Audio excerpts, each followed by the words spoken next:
Good morning class. आज की इस लेक्चर में हम बात करने वाली एक बहुत ही इंपॉर्टेंट चैप्टर है जिसका नाम भी ग्रेविटेशन। यदि हम लीड के पर्सपेक्टिव से बात करें बच्चों, तो यहाँ से 2 से 3 क्वेश्चन आपको हमेशा देखने को मिलते हैं। यही एस्पेक्ट आपका जेईई मेंस में भी होता है। काफ़ी बढ़िया चैप्टर है, छोटा चैप्टर है और इंटरेस्टिंग होने वाला है। तो वन बाय वन हम सारी चीज़ों को यहाँ पर समझते हैं कि ग्रेविटेशन होता क्या है, किसने ये पूरा डेफिनेशन आपको दिया है, किस तरीके से आप उसको समझ सकते हैं। तो यही सबसे पहले हम हेडिंग डालते हैं ग्रेविटेशन। आज की जो चैप्टर का नाम है वो है आपका ग्रेविटेशन। अब बच्चों ग्रेविटेशन को सप्लीमेंट से देख ले, हमारे माइंड में सबसे पहले ये वाली बात आती है कि सर ये ग्रेविटी होता क्या है। तो it is a simple force of earth. ये एक अर्थ का फोर्स है। अब ग्रेविटी करती क्या है, ये अर्थ की ग्रेविटी जो होती है ये किसी भी ऑब्जेक्ट को अपनी तरफ अट्रैक्ट करती है, इसलिए हम इसको अट्रैक्टिव फोर्स भी बोलते हैं, फोर्स ऑफ अट्रैक्शन भी बोलते हैं। अब हमने देखा कि जब न्यूटन था उसके सर पर एप्पल गिरा तो उसने वहां से ये हाइपोथेसिस निकाली, वहां से हाइपोथेसिस जनरेट हुई कि किस तरीके से ये एप्पल नीचे ही गिरा। तो उसमें यह एनालिसिस किया कि यदि हम किसी हाइट से किसी ऑब्जेक्ट को यदि ड्रॉप करते हैं तो हर एक ऑब्जेक्ट अर्थ की सेंटर की तरफ अट्रैक्ट होता है। इसी से रिलेटेड यहाँ पर न्यूटन ने अपना ही एक लॉ दिया जिसको हम जानते हैं न्यूटन्स लॉ ऑफ ग्रेविटेशन के नाम से। तो आई होप आपको ग्रेविटेशन समझ में आया कि ग्रेविटी होती क्या है। ग्रेविटी बच्चों सिंपल ये होता है कि अर्थ हर एक ऑब्जेक्ट को अपनी तरफ अट्रैक्ट करती है। अब बात करते हैं यहाँ पर न्यूटन्स लॉ ऑफ ग्रेविटेशन की। तो बच्चों हेडिंग कर दिए Newton's law of gravitation. First heading है आज का न्यूटन्स लॉ ऑफ ग्रेविटेशन।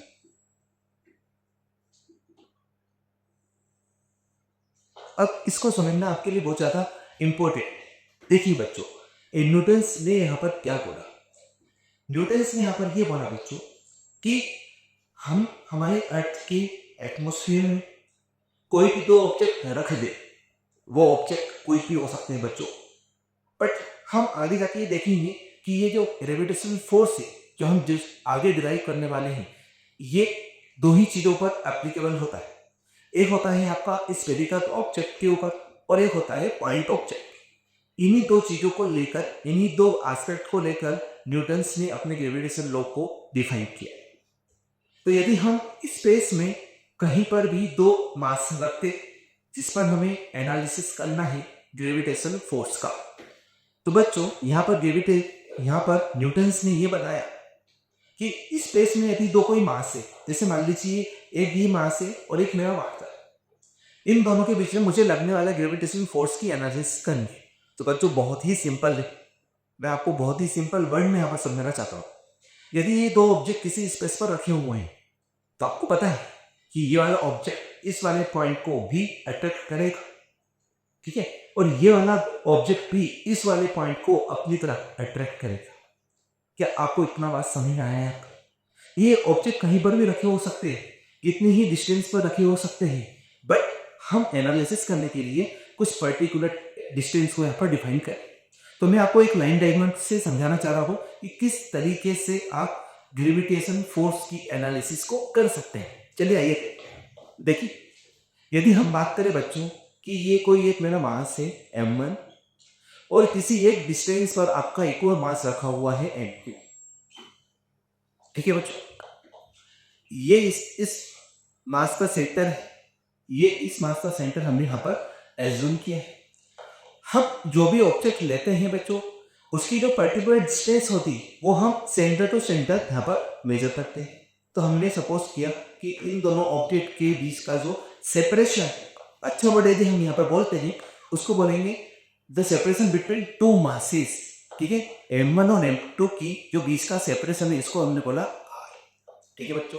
अभी जो ग्रेविटेशन फोर्स होता है ना बच्चों, ये इनकी लाइन ज्वाइनिंग बिटवीन देम, मतलब दो मासेस को जो लाइन ज्वाइन करेगी उन्हीं लाइन के बीच में हम निकाल सकते हैं फोर्स ऑफ ग्रेविटेशन निकाल सकते हैं।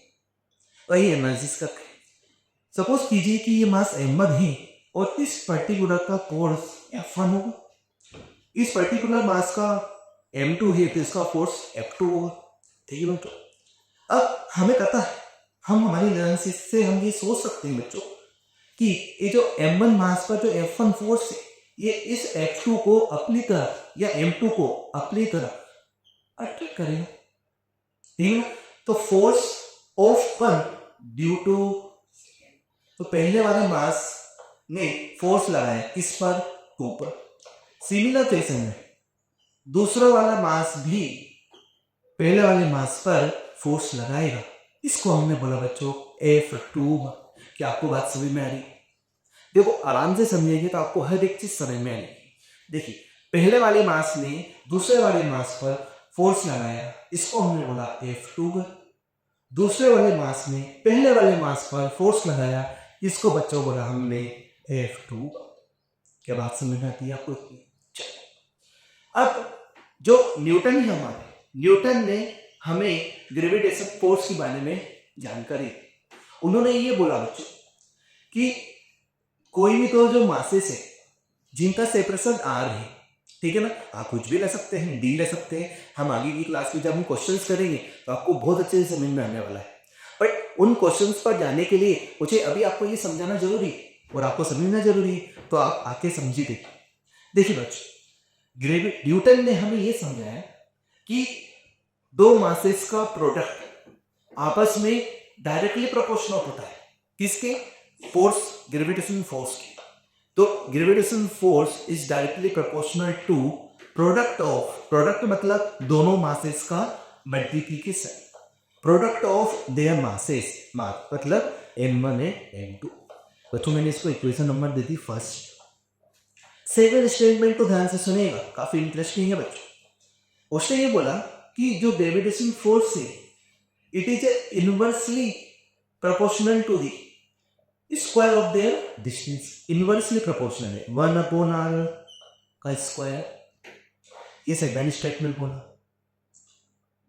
एक बार और सुन लेते, दोनों मासेस का प्रोडक्ट और उनके बीच का सेपरेशन डायरेक्टली प्रोपोर्शनल उसके स्क्वायर से।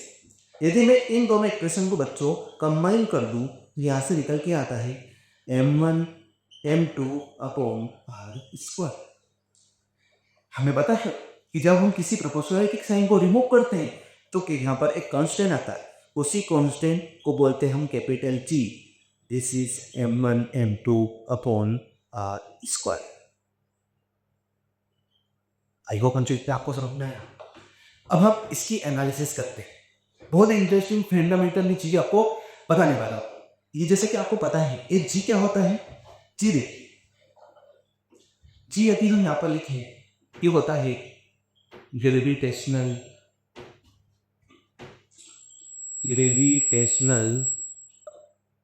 Constant, gravitational constant. ठीक है, इसकी पर्टिकुलर वैल्यू भी होती है, वो भी हम यहाँ पर देख लेते हैं। It is 6.67 into 10⁻⁻11। अब इसकी यूनिट, इसको यूनिट निकालने पड़ना, देख लीजिए। फोर्स की यूनिट न्यूटन, आर मतलब मीटर में होगा, तो मीटर मतलब मीटर का स्क्वायर, और m1 और m2 मतलब masses, it is KG, KG में, तो यहाँ से निकल का है newton meter square upon G square. This is the ऐसा यूनिट इंटरनेशनल सिस्टम में बता रहा हूँ बेटा, ठीक है ना। यदि हम CGS यूनिट में बात करें तो यही फॉर्मूला हो जाता है 6.67 इंटू 10⁻⁻8 न्यूटन का हो गया डाई, मीटर का हो गया बेटा सेंटीमीटर स्क्वायर, केजी का मतलब हो गया है ग्राफ का। आई होप आपको इतनी चीजें समझी है, ठीक है, ये आपको याद रखना है, ठीक है ना। अब हम इसकी बात करें पर्टिकुलर जी, तो बेटा जो जी होता है ना, it is a scalar quantity. क्या बोला मैंने? It is a scalar quantity. But force तो आपका क्या है बेटा, ये तो आपका वेक्टर है, वो याद रखना है। It is a vector quantity but G is constant ना, तो आपका यदि ग्रेविटेशन कांस्टेंट में वेरी हो, मैग्नीट्यूड दे रहा है ऐसे, it is a scalar quantity. अब हम लास्ट चीज इसके बारे में एक चीज बताता हूं, इसकी जो यूनिट है वो भी हम निकाल लेते हैं बेटा। यूनिट हमने निकाली, डायमेंशन निकाल लेते हैं।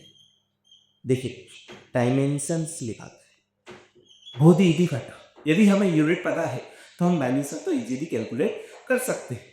चलिए हमारे पास यदि मैं इससे निकालना चाहूँगा तो मेरे पास न्यूटन की यूनिट क्या होती है बेटा, मतलब डायमेंशंस क्या होती है, m1 l1 t माइनस 0।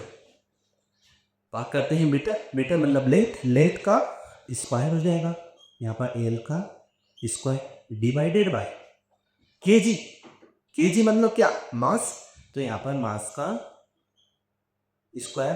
अब यदि मैं इसको सिंप्लीफाई करना चाहता हूँ बेटा तो मैं यहाँ से निकाल सकता हूँ क्या, एक direct formula m minus 1 l3 plus में और t माइनस 2 ठीक है। It is A dimension proper, आपको हर एक चीज याद रखना, क्योंकि ये वाली जो स्लाइड आप देख रहे हैं यहाँ पर, इसमें से एक क्वेश्चन बेटा AIBMT में काफी पहले पूछा रहा है, ठीक है ना, तो आपको ध्यान रखना।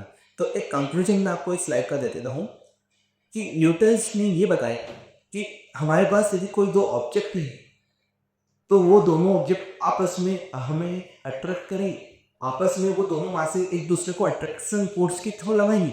ओके, हमें पता है कि ग्रेविटेशनल फोर्स सिर्फ अट्रैक्टिव नेचर का होता है, तो ये फोर्स हर दूसरे के ऊपर लगाने वाले सारा वर्क जो होगा, जो सारी एनालिसिस होगी फोर्स की निकालने की बेटा, वो कहाँ होगी, लाइन ज्वाइनिंग बिटवीन द, इन दो मासेस को जोड़ने वाली लाइन के बीच में ही आपका सारा काम होगा, सेंटर टू सेंटर काम होता है, ठीक है।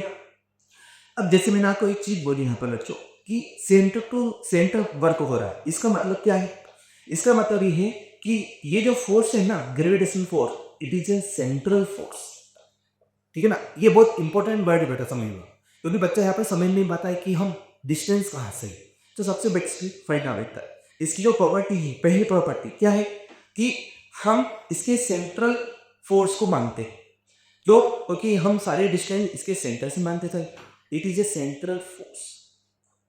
अब जैसे कि आपको पता है बच्चों की हम कुछ अलग अलग टाइप के हम फोर्सेस पढ़ते हैं। पहला जैसे मैंने आपको बताया अट्रैक्शन फोर्स होता है, ग्रेविटेशन फोर्स जिसको हम बोलते हैं, एक होता है पहले से क्या क्या पढ़ेंगे इलेक्ट्रोस्टैटिक। यदि आप यहाँ पर ग्रेविटेशन को अच्छे से पढ़ लेते हैं तो आपको इलेक्ट्रोस्टैटिक वाले चैप्टर में बिल्कुल आसानी होने वाली। तो यदि हम बात करें, ये एक सेंटर फोर्स होता है, तीन फोर्स में मैं डाला हूं, एक होता है ग्रेविटेशनल फोर्स, एक होता है इलेक्ट्रोस्टैटिक फोर्स, और एक हम मॉडर्न फिजिक्स में पढ़ते हैं बेटा न्यूक्लियर फोर्स। तो सबसे जो वीकेस्ट फोर्स अर्थ में माना गया है बच्चों, उसका नाम है ग्रेविटेशनल फोर्स। ये ग्रेविटेशन फोर्स वीकर होता है किससे, इलेक्ट्रोस्टैटिक से भी और न्यूक्लियर से भी, क्योंकि न्यूक्लियर फोर्स तो काफी स्ट्रॉन्गेस्ट फोर्स माना है, तो न्यूक्लियर फोर्स को ध्यान रखिएगा सबसे स्ट्रॉन्गेस्ट फोर्स होता है, ठीक है। ये जो ग्रेविटेशन फोर्स है ना बच्चों, ये किसी भी मीडियम पर डिपेंड नहीं करता है, आप चाहे इसको कहीं पर भी जाके रखें, इस पर जी पर इफेक्ट नहीं पड़ेगा। क्यों, क्योंकि आप देख सकते हैं हमें फॉर्मूले में कि मासेस आ रहा है वो डिस्टेंस आ रहा है, तो ये मीडियम पर डिपेंड नहीं करेगा, ये चीज आपको यहाँ पर समझना है। यदि हम आगे बात करें, ये हमेशा अल्टरनेटिव इन नेचर होता है, मतलब आप यदि सोचें कि थोड़ा सा यदि मैं 12th में आपको लेता हूँ तो वहां पर चार्जेस की प्रॉपर्टी ये होती है कि चार्ज अट्रैक्शन में भी होता है और रिपल्सन में भी होता है, लेकिन ग्रेविटेशन फोर्स सिर्फ और सिर्फ अट्रैक्शन टाइप का नेचर शो करता है, इसके पास कोई भी ऐसी प्रॉपर्टी नहीं है कि ये हम इसके पास कोई ऑब्जेक्ट ले जाए और ये दूर भगा दे, ठीक है। हाँ, यदि हम अर्थ के ग्रेविटेशन फील्ड से, फोर्स फील्ड से कोई ऑब्जेक्ट को ही बाहर फेंक दें तो बात अलग है, बट अब ये भी हम सारी चीजें कर रहे हैं अर्थ के रिस्पेक्ट, तो ये क्या होता है कि किसी मीडियम पर भी डिपेंड नहीं करता है, अट्रैक्शन नेचर का होता है, लाइन ज्वाइनिंग बिटवीन देम काम करेगा। हमेशा आप देखेंगे तो मैं जितने भी आपको क्वेश्चंस कराने वाला हूँ ग्रेविटेशन में, हम उनके सेंटर को पकड़ेंगे, दो ऑब्जेक्ट के दोनों सेंटर पकड़ेंगे और एक लाइन यहाँ से ड्रॉ कर देंगे, सिंपल फ्रेंड, कोई भी डाउट यहाँ पर नहीं रखना है। काफी इंटरेस्टिंग है, आपको मैं एक एक चीज यहाँ पर बताने की कोशिश कर रहा हूँ, ठीक है बच्चों। तो इस तरीके से हमने देखा कि किन किन बातों पर ये डिपेंड करता है। एक जो नोट होता है जो स्पेशल नोट्स में हम आपको लिखवाएंगे वो होता है कि ग्रेविटेशनल फोर्स जो हमेशा लगता है वो हमेशा लगेगा बेटा स्फेरिकल ऑब्जेक्ट पर या पॉइंट ऑब्जेक्ट पर, इसके अलावा किसी और चीज पर डिफाइन नहीं किया है। ठीक है, यदि हमें निकालना है तो हम उसकी कुछ अलग एनालिसिस करेंगे, जैसे रॉड के लिए भी हम निकालेंगे तो हम उसके लिए अलग फंडामेंटल देखेंगे। ठीक है ना, पूरी थ्रू आउट द लेंथ हमें निकालना है, किसी ऑब्जेक्ट पर कोई फोर्स लग रहा है तो हम इंटीग्रेशन की हेल्प लेंगे। क्या आपको ये बातें समझ में आती है? ठीक है, तो इस तरीके से हमने आज के इस लेक्चर में देखा कि न्यूटन्स लॉ ऑफ ग्रेविटेशन में यहाँ की क्या क्या चीज़ें यहाँ पर थी। तो आई होप बच्चों आपको ये वाला लेक्चर समझ में आया है।